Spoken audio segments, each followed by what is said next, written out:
Well, hello everyone. We are going to go ahead and get started on today's discussion around incentives and more specifically, executive strategies that deliver results. So my name is Sarah O'Neill and I'm the Senior Director of Marketing here at M&IW and I will be your moderator for today.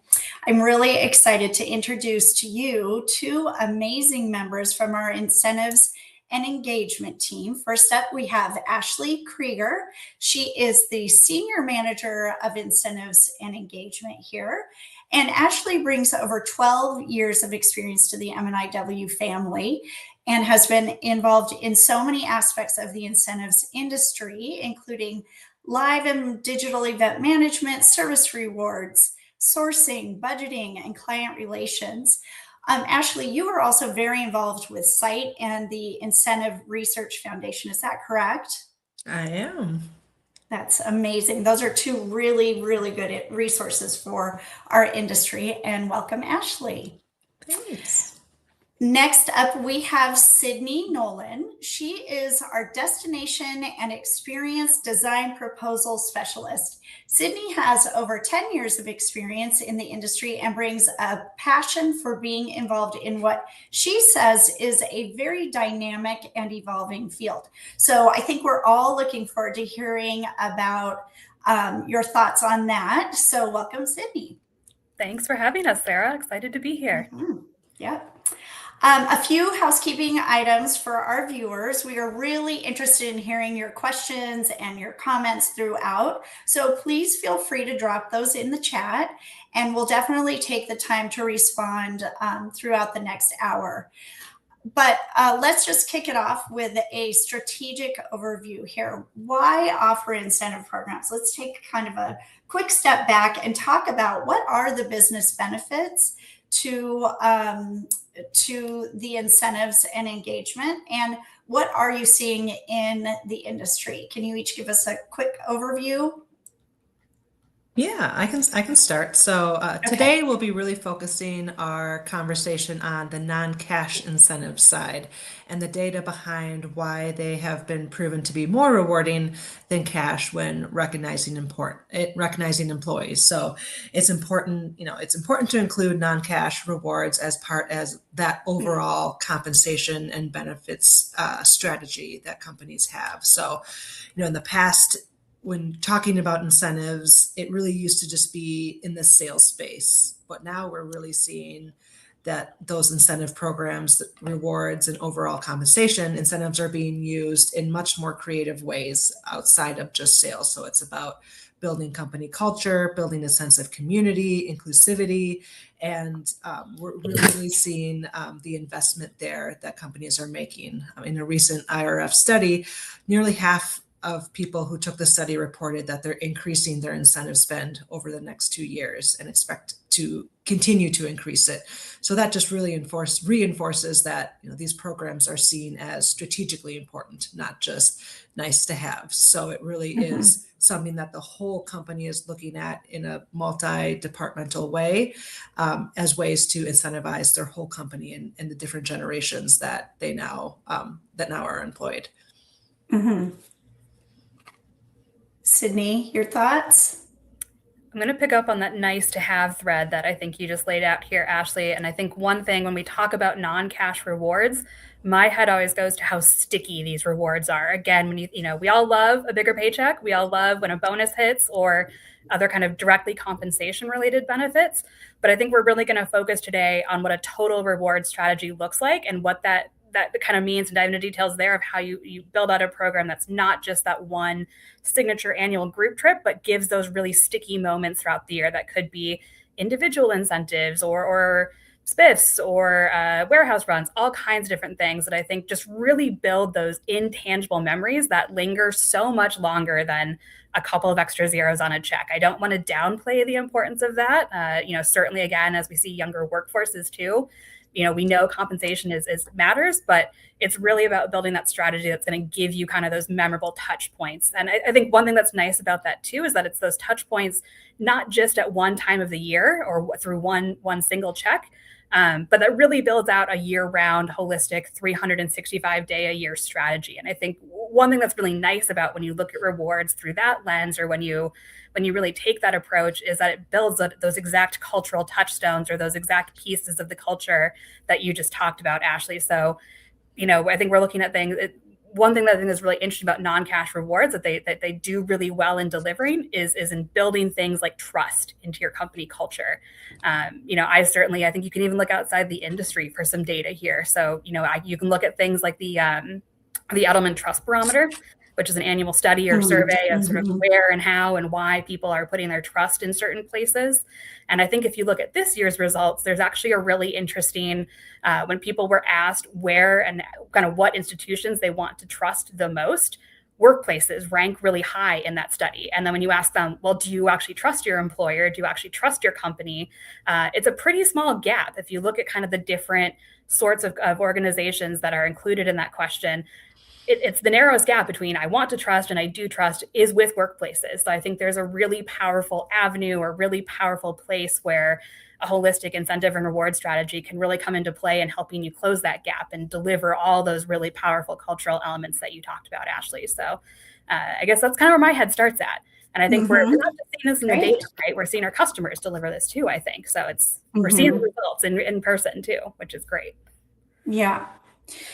Yeah, it sounds like culture is definitely a big and tangible benefit. Increased trust in the culture, really promoting the culture, identifying the culture is really big. Can you give us an example of an incentive program that really aligned with the company's culture in addition to the company goals? Like, what did that look like in practice? I'm happy to take this one, and then I'll toss it back to you, Ashley, because I think we both probably have tons of good examples here. But I know one that we've really been talking about as a team recently is a company that took their annual incentive to Hawaii this spring. And one thing that's really important to this company whenever we're designing their program is to make sure that it's not just an incredibly memorable trip and offers really special once-in-a-lifetime experiences, but that it also does good and gives back to the community in some form, and does that in a way that really connects in with what makes that destination or what makes that community such a special place to be for several days. So this program ended up building in a couple of CSR components into the program itself. And that spoke really nicely to the importance and the value that the company itself places on giving back and doing good and being a socially responsible business. So they were able, through their incentive, they actually ended up packing, I think, over 200, emergency kits full of supplies that will directly help families on the island who are impacted by the Kona storm activity earlier this spring that really devastated a lot of communities there. So I think a really, really nice way where you can just really naturally integrate what's important to that company's culture in terms of standing up for and giving back to a community, and a lot of the CSR principles that we know a lot of companies are investing in, not just because it's the right thing to do, but because you're going to start seeing different reporting requirements and metric tracking in that area too. But that's one that's really top of mind for me. Ashley, I don't know if you have other examples too outside of the group travel space that work. Yeah, and I think group travel a lot of times is that kind of year-end buildup. That's the thing that a lot of companies build their strategies around. Like that's the piece de resistance. That's the main piece. Whereas we're seeing it even grow more for short-term goals as well. So it's really important to remember, especially for those culture points, to build in some touch points with your employees and the short-term way. So if you're doing a spiff, we had a client that for that specific region, like biking was really big. So they did a custom company branded electric bike that went to the winners, that came with helmets and everything. And that way the employees could get together and do bike rides and take pictures. And that way, the company was still represented, but still gave them that really cool piece that, was important to that region, and something that really resonated with them and was kind of personalized for them. And we're seeing that, across the board with especially in the gifting space, the ability to, reward and recognize in a little bit more unique ways that are smaller, a smaller budget can manage and be a little bit more flexible with, while you're then building up for that, final reward trip that you spend all year really building up and branding and, rolling out to the company. Okay, well, thank you for the overview. I love hearing about the cultural aspect of it and kind of ways that we are, meeting that need. But I want to switch gears a bit and get really into the heart of the discussion on how to align incentive programs with business goals. We know now that they're more than fun trips or parties, and they actually can and do drive business. So let's talk to that. Sydney, I'll start with you. What are your thoughts on that? So you're going to laugh a little bit me here, Ashley, because I know that you have two young ones yourself. But I think when you're thinking about how to really align with goals and start building out that strategy, you need to know your why. And that means really channeling that sort of inner toddler self, doing so a bit more politely when you're around the board table than a 3-year-old might. But I think it's really, really driving at that why. And when I say that, I mean digging into why is this goal or this OKR or this KPI going to drive meaningful results to our company, or why is this the goal we're pursuing, and really drilling down on what that success looks like, what the metrics are that are going to be tied to that goal, and then why is this the right kind of incentive or the right kind of reward to then pursue and to really get the behaviors in place in our company and in our team that are going to make meaningful change in that area. So my best advice here is to, again, just really think like your 1, 2, 3-year-old self. Why? And I think when you're doing that, it's, again, being respectful and being mindful of who the voices are around the table that you're asking and debating those questions back and forth with. So I think one thing that I hope Ashley and I both love about this work is that it really does cross such a broad range of business disciplines. You're talking to professionals in HR, finance, sales, marketing. Like, you can really, honestly, truly, if you want to, invoke almost every single executive at your company in some shape or form, because that's how impactful these programs can be. But I think it's important to keep asking that why, and making sure that you're asking it to the right people in the right roles at the right time as you're building out that strategy and figuring out how to align the why of your goals with the why of this is the channel or the type of incentive we're pursuing here. But Ashley, I don't know if you have thoughts or builds there. Exactly. And I think it's, important to know that you can have multiple whys for why you're doing it. Again, I think that you want to have multiple whys because that's how you truly build the strategy around it. But you really need that stakeholder buy-in and understanding from them all before you go down this route, because that is where I think we see where some failures or where some disconnect can come, is if you don't have those conversations beforehand. People are going in with different assumptions, and then you get to the end of the program and either someone's not happy, they're expecting certain metrics, and you didn't report on those metrics because you didn't know that you should be tracking them or whatnot. So it's really getting down, having that strategy. It allows you to really design to everyone's expectations, and really allows you to maximize that strategy for not just that one-time reward, but throughout the company, throughout the year. It could be recruiting purposes or for marketing campaigns. There's just so many ways that you can use this throughout the company to help build your culture, to help make sure that you're hitting those goals.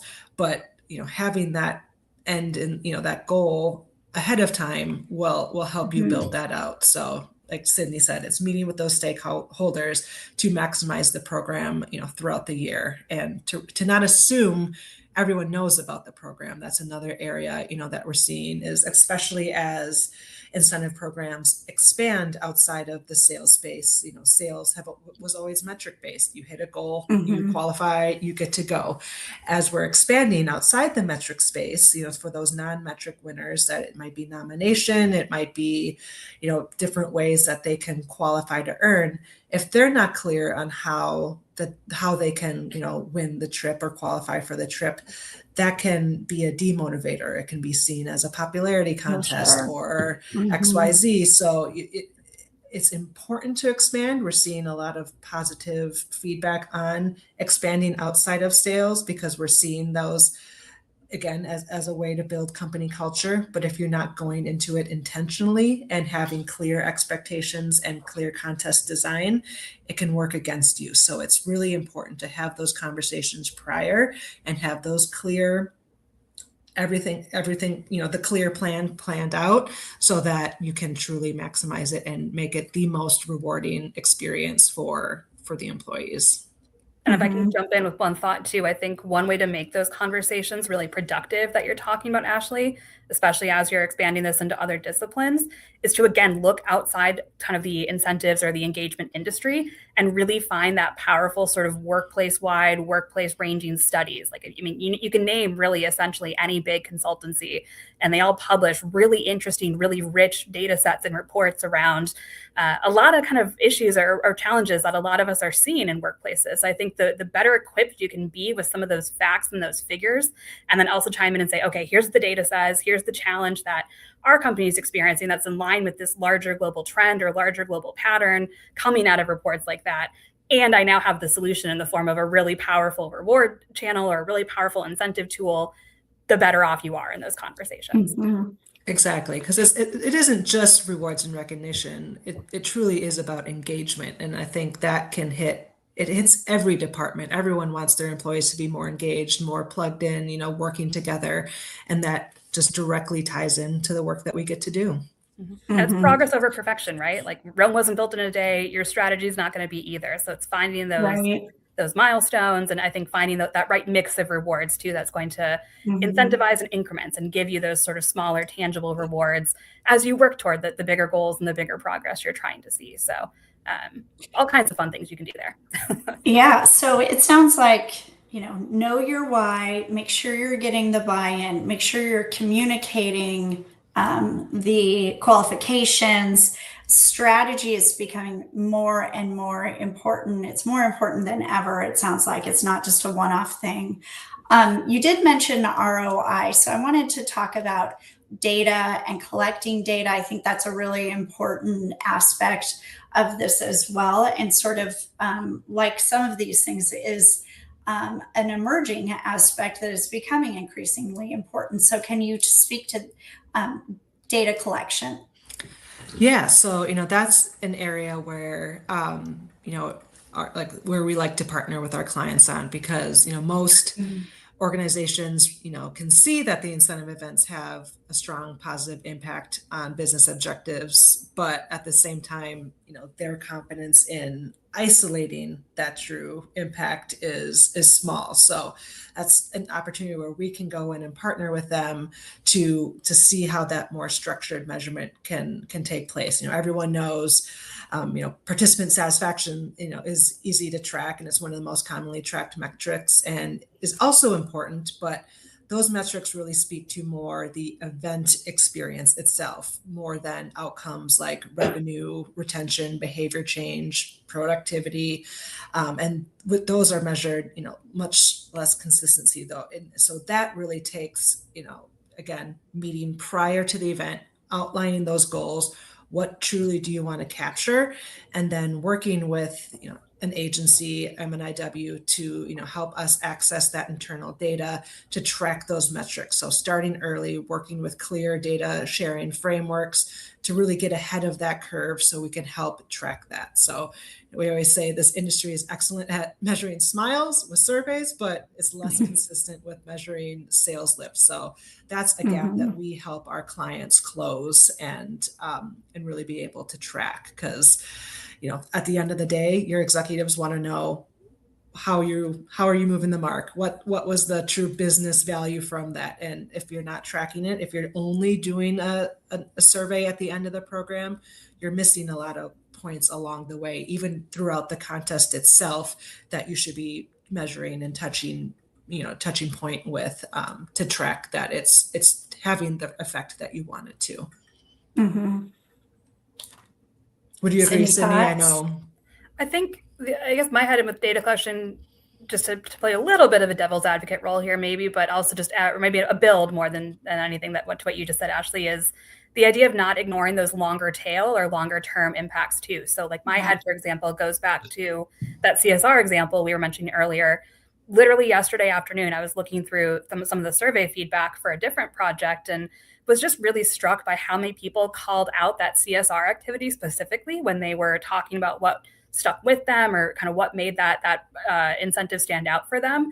And I think you'll see it in the next couple of months, obviously, if those employees stay with you. But that to me is kind of what builds that sort of retention and loyalty and sort of those richer returns that not just group travel, but all incentives can really deliver. So I think it's also important to have in place or work with a partner, have some system in place to really track the longer term impacts of that too. And I think to really drive that message home as well when you're talking to C-suite leadership is that yes, you will see immediate growth or gains, especially from things like, spiffs or kind of more sales oriented activity, but to not lose sight of and to really make sure that you're bringing up the business value of some of those longer term benefits as well, because that's just as important of a return or a gain that you get from your incentive and reward strategy.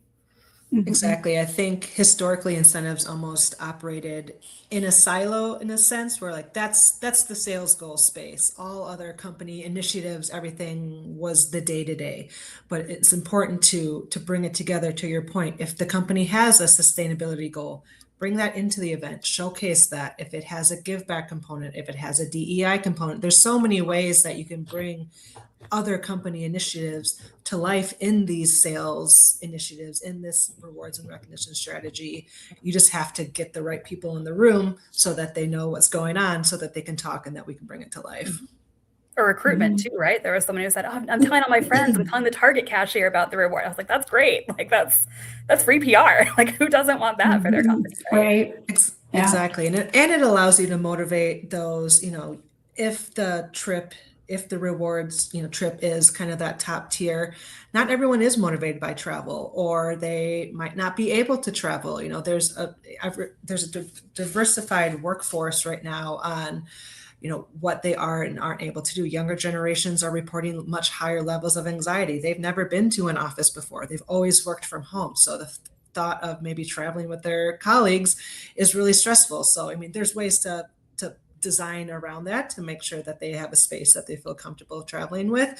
But there's also ways that you can have other touch points throughout the year or other rewards and recognition strategies to offer them, so that it's not an all or nothing approach. So it really allows you to connect on many different ways. Or I think thank and reward those who helped you make the journey too, right? I know you know more than me since I'm one of the newer voices on the team here, but I know we've had programs where we've built in gifting, for example, of a chance to shine a spotlight if you're a qualifier who's earned a larger reward, to find a way to also meaningfully recognize those who helped you progress along the way, which I think is such a special kind of add-on or just another piece of your strategy, really. Yeah, those are always my favorite. We've done a couple where it's a give back. Gifting for the winner is always important, but to allow them to thank someone that helped them along their way. It could be a family member, could be a neighbor who really stepped in to help, while they were gone, or things like that. So we've done, gifting components where they can select a gift for those individuals, write a note, and then we facilitate, that gift to be delivered to them. So, allowing them, recognizing all the hard work that they've put in to reach their goals, and thank those that helped them along the way. Again, just allows them to just feel great and be able to connect that to their companies. You're speaking my PBS love and heart, Mr. Rogers. Look for the helpers. So agreeing on the goals, on the metrics in advance, understanding that different people are motivated by different things, looking at goals to compare year over year. Those are all ways you would suggest to track the success. In fact, it looks like we had someone in the chat. I'm curious how you are currently measuring the impact of incentive activities that you're implementing for the clients. I think you kind of have covered that, but any other thoughts on data and measurement? There's definitely different ways, and we want to work with our clients on how they're currently tracking. It's something that each company is a little different. It might take incentive compensation or finance, or again, to Sydney's point, there's sometimes multiple different departments that how are you currently doing it? How can we take the data that you currently have and use it in a way that can help us track this? So that is the piece that can take the most time, because there's no one answer that fits every company across the board. Everyone does things differently, but it's making sure that to have those conversations with those stakeholders, understanding the data that you can get, and then identifying maybe any gaps that there might be, and then Mhm. can we fill those so that we get the information that we need, ask the right questions, benchmark quarter by quarter or benchmark throughout the year so that we have those numbers or those results at the end of the program, and really define what success looks like for those stakeholders so that we can get them the information that they need. So unfortunately, it's not this is the answer. Yeah. It's And not a one size fits all but because all companies are different and they use different metrics. But exactly, it's and you definitely could be doable, is your point. exactly. And Mhm. pharmaceutical goals are going to be very different than insurance goals. So, it's definitely Mhm. working across the spectrum of industries as well. Right. Okay. So we're about at the halfway point. We are going to take a breath, switch gears, but also answer any questions that I've seen come up. I have one here. We just answered one, but I have another one here that says, you said not to assume everyone knows about an incentive program. Do you have any tips or best practices for a communication strategy? Being in marketing, I'm loving this question. So, what are your thoughts on that? Yeah, I can kick this off. If Sydney, you're a storyteller, so you'll be able to expand on it more. But I think it's really important, and what we first ask our clients when we meet with them is, what are your current communication methods throughout the company? And a lot of time, again, that's Mhm. bringing marketing in, or maybe it's HR. Both of, do we do a weekly newsletter? Do we have Teams channels? Do we do SharePoint? Do we do an app? We don't want to add to the noise, especially in the digital Mhm. age that we're on now. People are increasingly reporting that they're overstimulated. So we don't want to add to that by adding another channel necessarily. So we first want to meet with them and say, okay, what are you currently doing? How can we feed into that? So we build that marketing plan and strategy first around what they're currently doing. And then again, if there's areas that we can identify, that if it is a sales spiff, that there's leaderboards and gamification could be a really cool component to it. Maybe we do add a mobile app, but are they currently using an app that we could plug into? Do they need to have a separate one? So it's, again, taking that base of what they're currently doing and how can we enhance it to communicate to the attendees, because just going in without a plan, it can get lost. And again, then they don't know what they're working towards. They don't even know where they're standing in the Yeah. in the rankings. And that again is where you can lose motivation and engagement in what you're doing. Mhm. Sydney, would you agree? I think I was just going to say this is one place where technology can really be your friend. Both technology can be your friend, and a partner like M&IW can be your friend in helping you find a really easy, transparent, instant way to display results. So I think leaning into tech is certainly one way to do it here. And then I was just going to add the caveat too of, I think the clearer you can make your qualifying process, and avoiding overcomplicating what doesn't really need 16 steps if it can be 3. And that's coming from the person on the team who is notorious for very long multi-paragraph emails. So as much as my communication smart loves to detail everything out, I think that the simpler you can make things, and wherever you can lean into technology to augment what you're doing or whatever contest you're running, helps with that communication strategy too, I think. Yeah, and I will add in 2 more. Repeat, repeat, repeat. Don't ever assume that getting it out once is going to get the job done. We always say repeat the same message at least 5 times in 5 different venues or 5 different formats.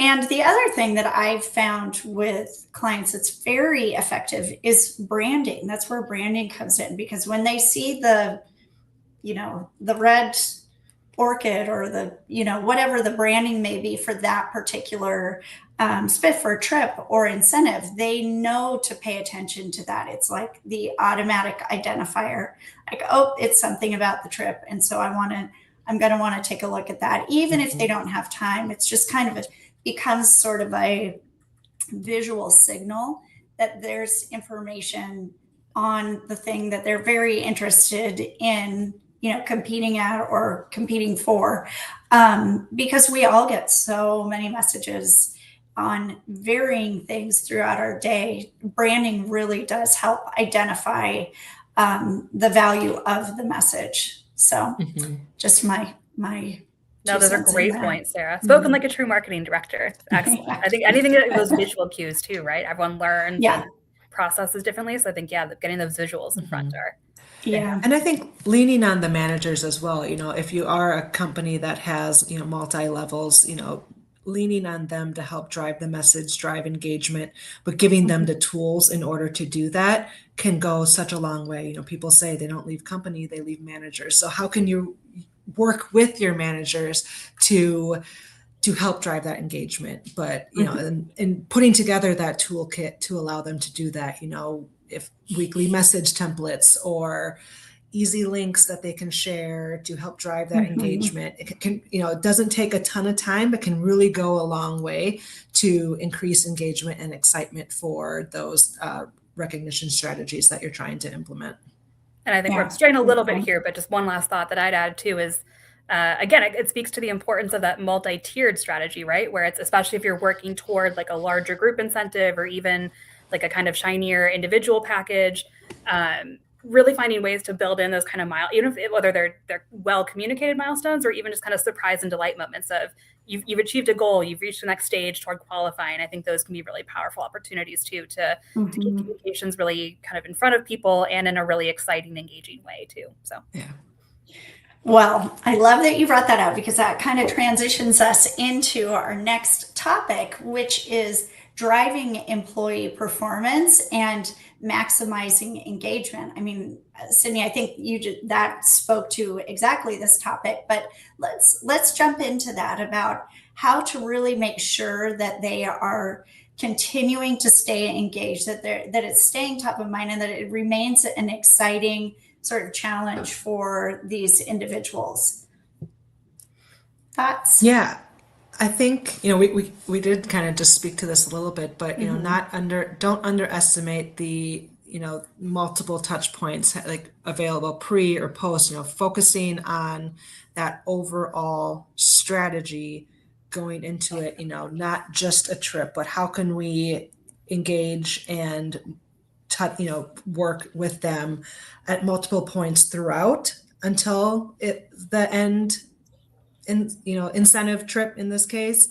And then how can you use that momentum after the trip and, working towards the next year. So looking at those that have, maybe that's the quarter right before the trip, you're looking at, okay, who's close? At that point, some people probably have qualified, but then, okay, who's that next group? How can we really focus on them to get them across the finish line? And then, for those that didn't make it, okay, how can we work with them so that they're even more motivated next year? So maybe that's one-on-one manager time. Maybe that's sending them that like launch video that you have on site saying like, hey, we just want you to really get excited for next year. You don't want it to be a consolation prize, but hey, we want to work with you since you were so close to then to make sure that you can go next year. So not only is that work, it's just that's even more motivating to me if I didn't make a trip, but then my manager's reaching out saying, hey, you were so close, like great job. Let's get together, meet one-on-one, and really make sure that you get to go to Italy next year because that's where we're going, and I want you to be there. So that can just be a way of just more motivating to them saying, okay, I'm not being forgotten by not going on the trip. My manager's now working with me to get me to next year. So I think those are, everyone's talking about moving the middle and things, but how can you really invest in those employees across the board so that, again, they're feeling connected to the company, that they're feeling that they have something to work for and not just be forgotten because they didn't go on the trip. So to Cindy's point, you're having different ways to work with them across the year. And then again, for those who didn't make it, you're working with them. How can we get you there next year? I have a comment here that I think pertains to this is for our annual sales incentive, we have a set number of home office attendees and they are nominated and then voted on and approved by senior leadership. So there's about 8 for a program of around 80-ish sales winners. And that drives engagement. I think that's incredible. Yeah. So that, Yeah, very specific to their culture, and I love it. Yeah, it's so important. I think it truly, it can drive engagement that way. That's Mhm. just the area that, having those clear expectations and maybe a little bit how they're being picked, is important Mhm. because that's the area that we do see at times there's feedback on, you know, they only got picked because they're best friends with so and so or things like that. So Right. that's Yeah. not always the case, but we just want to make sure that those clear expectations are set so that people do feel like they still had, something to work for.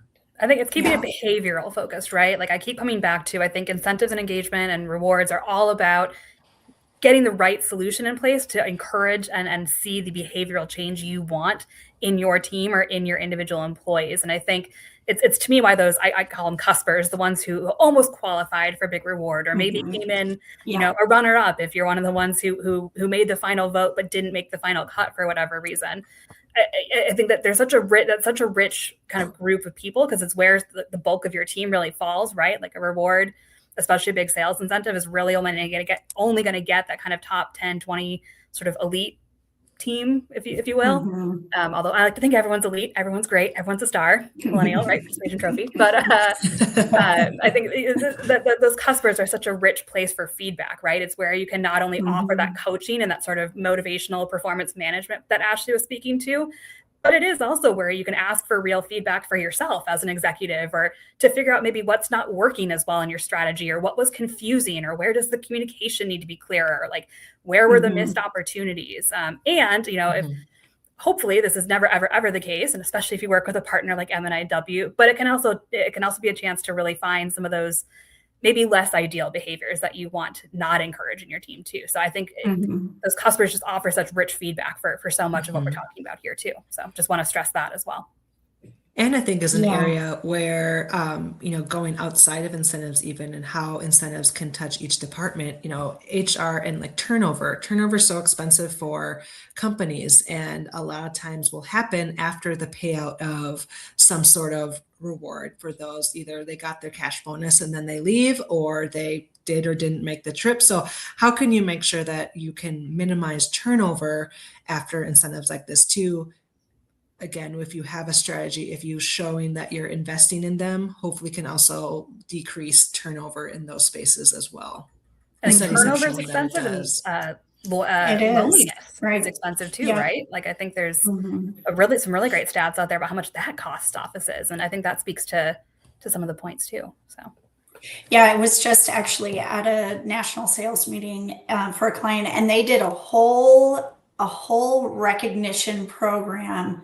They took about 20 minutes out of their national or their recognition program to recognize sort of the cuspers, the ones that were so close. And again, it speaks to you didn't make it, but we still really value your effort and keep on going because maybe next year. But I thought it was an interesting approach that they took was to recognize that group. So I think there's definitely a strategy in there as well. And I think it does have an engagement impact for people.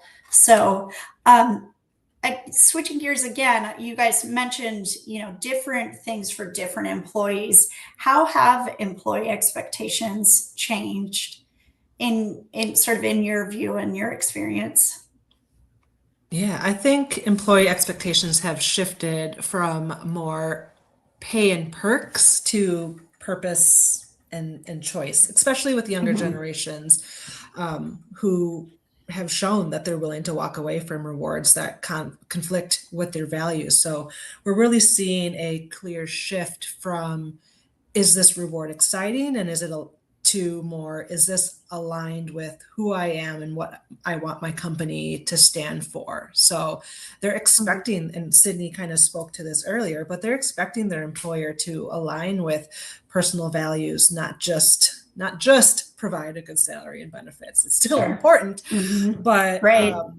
it's kind of like you spend so much of your life working. They want to be aligned with that. They want to be, showing that what they're working for aligns with who they feel they are. So and across generations, not just younger generations. I think especially post-pandemic, there's a much higher emphasis on work-life balance, flexibility, and that mental well-being as being non-negotiables, not just nice to have. So those expectations are now being, again, how is this reward aligning to not only those expectations, but hopefully with the whole company as well?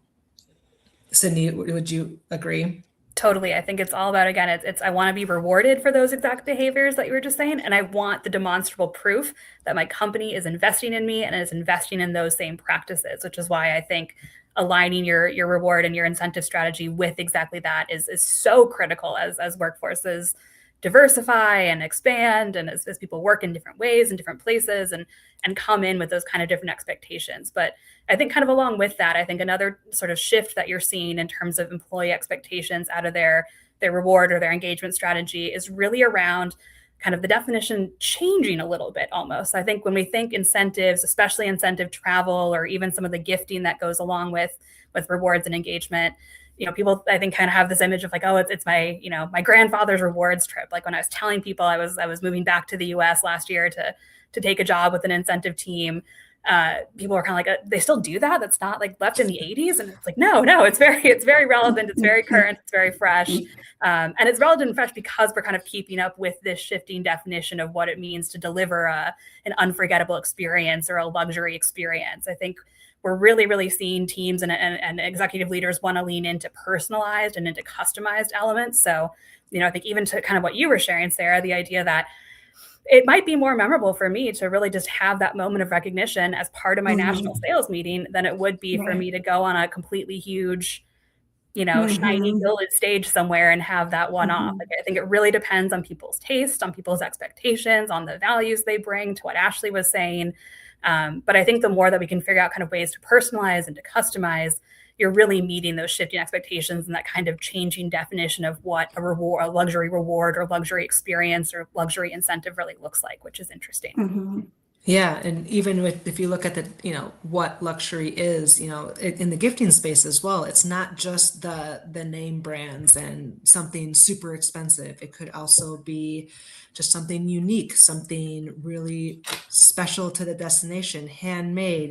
It's not just the Rolexes anymore. It's people want to feel connected to the gifting that they have as well. They want to know what the story is behind it so that they can really speak to it. And so it's not just what employee expectations are. It's kind of across the board. People want to feel connected, not only to each other, but to the destinations that they're going to. Especially in the world of AI. Sydney mentioned the loneliness factor, but loneliness costs the workplace $154 billion a year. So incentives are an important way to bring that human touch, human element to it, because in the digital space with AI and generative AI, people are now trusting what they're seeing on the internet less and less. And what's the way to get around that? Bring everyone together so they're talking face to face. I think Mark Cuban just came out saying that he expects the in-person events industry to explode now with the evolution of AI, because it's just going to be more and more important to bring people together to have those conversations. Absolutely. Yeah. And as far as the we're into it. I think it's kind of the chicken or the egg syndrome. Like, have expectations really changed dramatically, or have companies just started paying attention to individual needs and wants? So I think it's really whatever the case may be. I think the bottom line that you two are saying is, pay attention to generational preferences, to individual preferences, and try to work that into the strategy, and it's going to be more effective overall. I think that's a really interesting question. Go ahead, Ashley. I was going to say, it's not assuming that just because the CEO really likes the golf, that doesn't mean the attendees like to. So you shouldn't just go to a golf resort and only offer golf if you don't think your attendees are going to like that. And I think that's a big shift too, is having more people to the table to have these conversations to really, what do the attendees want, not just what maybe the executive team wants or assumes they want. Sorry. You're reading my mind, Ashley, because I was just going to say to Sarah's chicken egg proposition, it just makes me think, I think the one shift we have seen is that communications in the world more generally has become a bit more of a two-way flow of information comes down, not just from the C-suite from upon high, but it really does filter up and filter back. And I think some of that is just generational differences in terms of how different kinds of employees prefer to or like to or are interested in communicating. But also, technology aids some of that communication and makes it easier to dash off a quick email to your boss or send a Teams ping or share links of something really cool or different or interesting that you've seen or a product that you think could be really cool for the team. So I think I like the chicken egg framing, but I think to your point there, Ashley, it's also making sure that if you're in that kind of executive leadership role, that you are listening to that feedback and not taking everything on board because you are a leader for a reason, but kind of respecting and listening to that two-way flow. Because again, it just provides some really valuable, really rich insights. Yeah. So, it is chicken egg, but part of it is the egg has changed a little bit. And especially for trips. I mean, as we see the importance of work-life balance come and as the generations in the workforce, are skewing towards younger, they have families at home that you're asking them to, leave that to go on a trip. So how can you make sure that it is motivational? How can you make sure that it is something that they can get to? And, we're also seeing an increase of family incentives and something that is more inclusive. It's not just the attendee and a spouse. It could be an attendee and a friend, or how can you make it something that is inclusive for them to attend and meet them where they're at, wherever they are in life. Yeah. Or look into individual incentives, right? Where it's a little less pressure to bring a spouse necessarily, or you can expand who you bring. So I know we wrote a good piece on that, so give a little plug for that if you're that kind of strategy. Exactly. We're definitely seeing an increase again on individual incentive travel. I think it kind of had a little bit of a resurgent remembrance within COVID, and then companies realized that, this is a good, if anything, a mirror to the group incentive, or, if certain departments can't get to the group incentive, maybe we do individual incentive travel instead. It's a good tool in the toolbox to offer in the way of that, because it does allow them a little bit more flexibility to travel when it works for them and bring, who they would like to, and design it in a way that's more personal to them outside of, a group trip. Because the group trip really that's where you really can drive in the company culture. It gives them that executive time, which is still valuable to employees, but the individual travel is a good complement to that. Yeah. Okay, we are kind of rounding up to the top of the hour, so we've given some amazing what to do. I want to kind of dig into what not to do. So can you two give me a quick list of your don'ts? I think my main would be, don't just dive in without a strategy or meeting with those that need to. I think sometimes people view a incentive trip as kind of a catch-all or a Band-Aid fix. Let's just do a trip, but then where the dissatisfaction comes, or why they may decide not to do it then in the future, is because they haven't had those conversations prior. So meeting with those that you need to ahead of time and having a strategy going into the trip will just set everyone up for success. I think I'm going to answer the question with a question and go back to you, Ashley, because I like your thoughts on this. But I think one of the bigger questions that we wrestle with sometimes with customers is repeat or not repeat. And that can be repeating a destination. It can be repeating type of destination. I think we've had some really interesting customer stories that I know I've heard recently of. There seems to be almost maybe like a mini trend of some of our customers just completely rethinking where they're going for their annual group incentives, or exploring an entirely different kind of product line if they're doing some kind of gifting activation.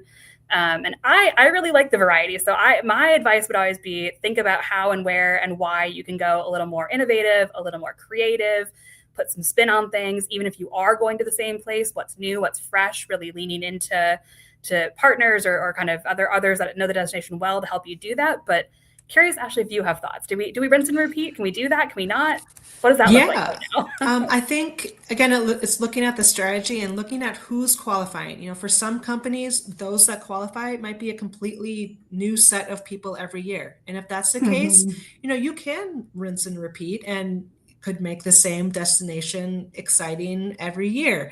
If it is a group that, you might have a larger mix of those that are qualifying every year, you probably want to switch it up a little bit, or at least do an every other type situation. But the reality is budget may mean you can only go to one or two destinations, or if it's a really large group size, you are more limited on where you can go. So if it's not the destination, there's many other ways that you can apply to your planning and to the design to make it feel different. So, to Sarah's point, that could be difference in marketing. It could be different gifting, different activities. There's many touch points that you can make to make it feel new and exciting, even if the destination's the same. So Yeah. there's no right answer. I mean, it's Right. always exciting to go to a new destination and be able to market that, but I think it just Mhm. depends on the group, the size, the budget, and there's always ways you can make it new and exciting.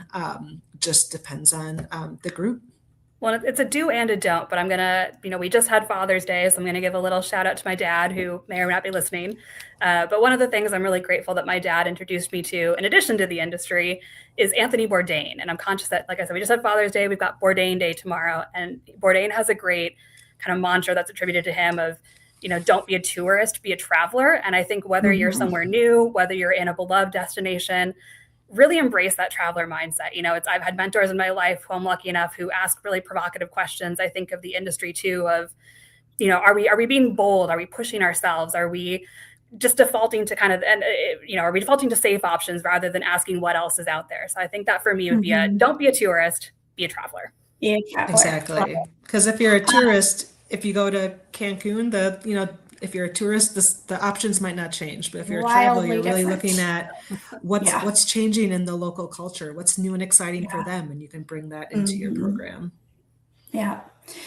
Well, thank you, Sydney's dad, for those words of wisdom. We appreciate it. We are getting really close, so I understand we have a couple of questions. And the first one is, do you have any recommendations for creating a budget for an incentive or gifting program? That goes back to Sydney's chicken and the egg comment earlier, but I think it's just important to know that you can work with any budget. I think it's just going into, again, what are your goals going into it, and then always knowing how many people are you trying to recognize. Travel versus gifting, having incentive, if you have an incentive compensation team or a tax team, there are different tax implications around that. So, how can you maximize your budget within those tax parameters as well? And again, just you can do it. I think, Sydney, what do you say? Any progress is progress. You said something cool earlier that, as progress over perfection. Progress over perfection. Yeah. Thank you. Right. So, first, identifying the group that you want to incentivize, and then, working with your stakeholders on what can we invest in that? What are our goals around that? And then that might be a group trip because you really want to get everyone together, have them get time with executives, and, use that in a marketing way. Maybe it's an individual incentive travel. Maybe it's a points platform. Maybe it's just maybe it is gifting. There's different ways that you can go about that. But again, understanding how many people you're working for will really help that. Okay. I'm going to stop you there because I want to get to this next question quickly before we wrap up. What destination attributes are most important today when selecting locations for executive retreats? Exclusivity, accessibility, personalization, wellness, or unique experience? In your anecdotal experience, what would you say?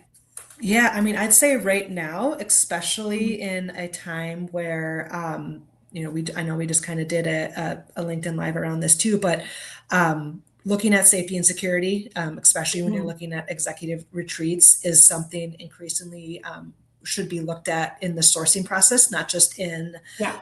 future. So making sure that you have your executive security team, you're working with your sourcing team to looking at that first, and then to make sure that everyone's comfortable with where they're going. And then, definitely those personalizations, accessibility, especially on that executive level, is important. And then you can really build from there.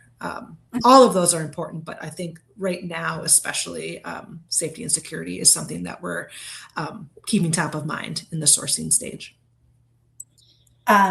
Sydney, quickly, any thoughts on that one?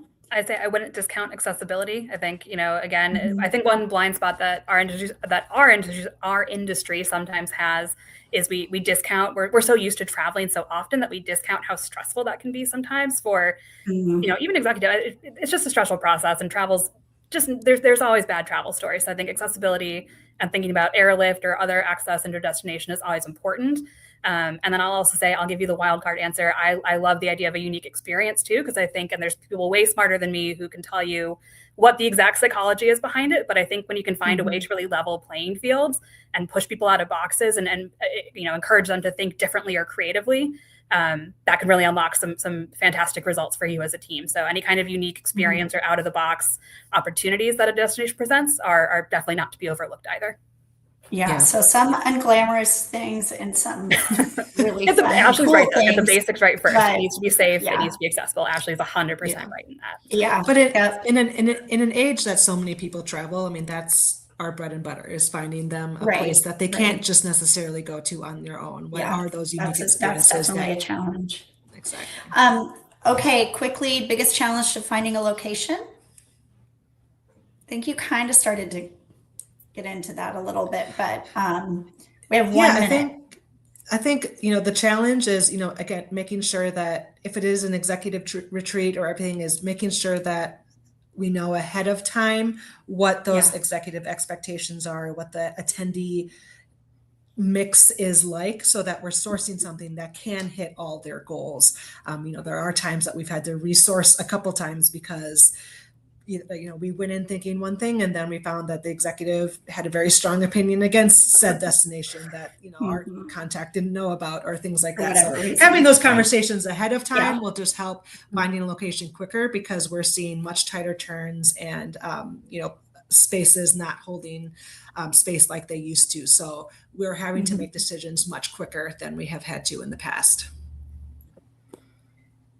Okay, we are at time. So I want to thank you both so much for your insight and your information. I hope everybody, our viewers and our listeners, I hope you all enjoyed it as well. There will be a short Slido poll, and we'd love to hear your thoughts on today's discussion. Any feedback you'd like to share. We also will have a recording of this LinkedIn Live that will be available tomorrow, and a resource document will be available either at the end of this week or the very beginning of next week. So please be sure and drop your email in the chat if you didn't put it in the sign up, and we'll get you that resource document. So thank you all again for your time today, and we will look forward to seeing you again on the next LinkedIn Live. Have a great day.